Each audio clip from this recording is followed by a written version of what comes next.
Emily Henry she doesn't know how to miss, and that's the truth.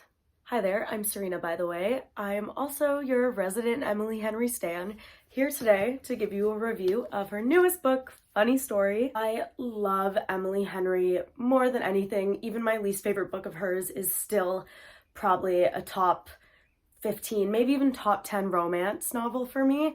And I just have been on and off in reading slumps this year, especially the romance novels I've read. Just nothing's been doing it for me.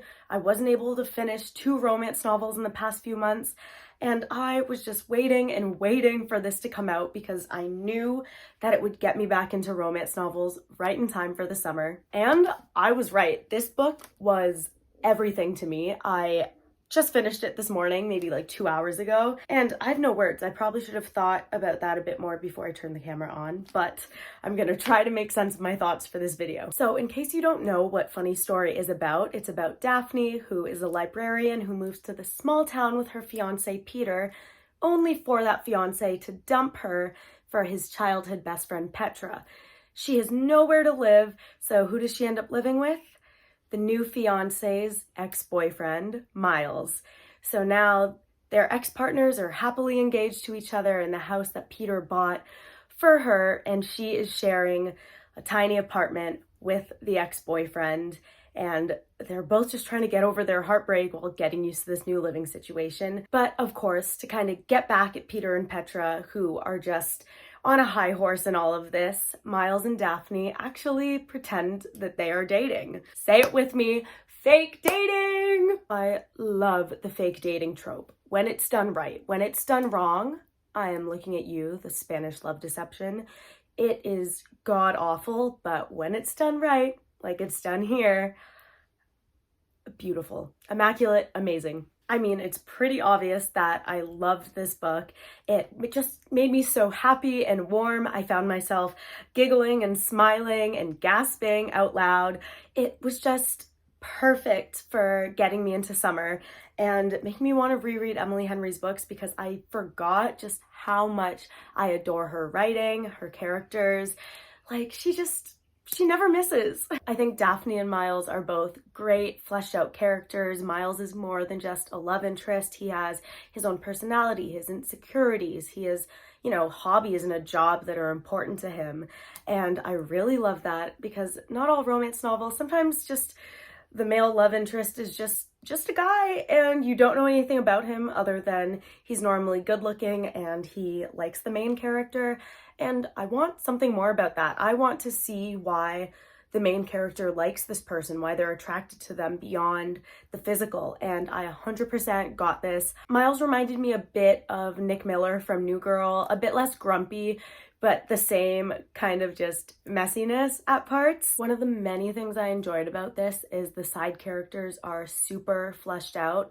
Like, I cannot tell you a single side character in People We Meet on Vacation. So I think that's something Emily Henry's really been improving on because with Happy Place, the side characters were also really, really fleshed out. I love them. I felt like they were my found family. So I'm glad this continued that. Everyone just felt super alive. The only characters that I would say didn't feel fully fleshed out were actually Peter and Petra. I feel like because we actually don't get a lot of interactions between Peter and Daphne, I feel like they maybe have 5 scenes together. We don't really get to see the full extent of who he is or what their relationship once was besides Daphne reflecting on it.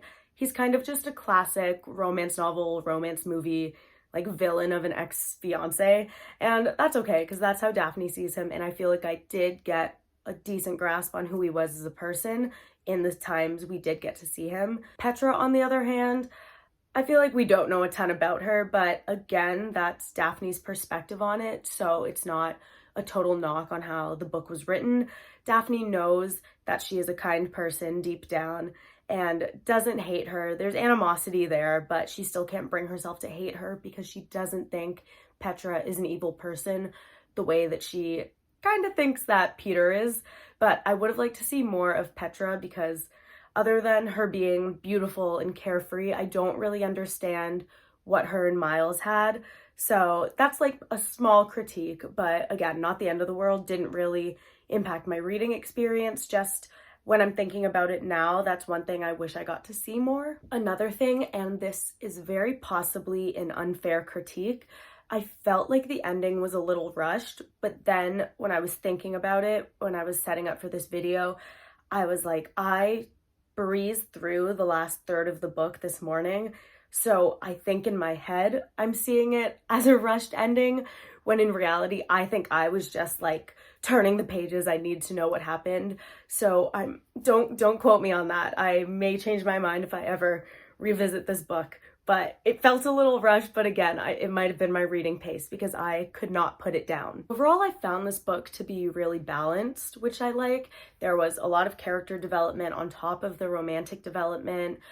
Daphne was making relationships with these new people in town. She had very clear relationships with her parents, and I think that was just really well done. This book isn't massive, like it's pretty long, but it's not overwhelmingly long. You know, when a book just goes on and on because they've tried to pack so much in there, I think Emily Henry did a really good job of giving you a little bit of everything, and it was still very cohesive, and I love that about it. I don't want to give too much away, but I do want to say that the profession of love in this, it really hit for me. It was really impulsive, but not in a way where I felt like the character who said it first didn't mean it. It was just like, they love the other person so much. They need to say it right now. Like, they just need to get it off their chest. It was great. Was I blushing? Probably, maybe a little bit. It is not as good as The Profession of Love in Beach Read, in my opinion. Like, why do you think January lives in my brain rent-free? I think about it all the time. It was so good. Now I want to reread that. But it's definitely, as far as Emily Henry's books go, number 2 or number 3 for Professions of Love for me. It was just, I liked it. I don't know. And honestly, I think that's all I have to say about the book. I absolutely adored it. I think if you like Emily Henry books, this will not disappoint you. It was a wonderful read. I think it's definitely something you should pick up for like a nice summer beach read or a little read on the dock. Like so many of her books, it takes place in a sleepy beach town in the summer. So it's just perfect as we're gearing up for all that. As far as her books go, I'm gonna have to think about it a bit more because recency bias. But as it stands right now, I think this might be my 3rd favorite of hers.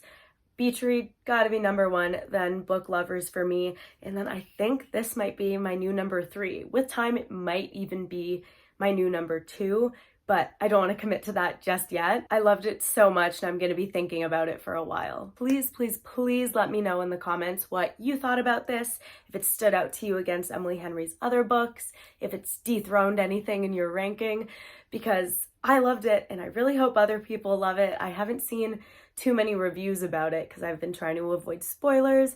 So yeah, I just want to know your thoughts. That's all from me. Thank you so much for watching and I will see you next time. Bye-bye.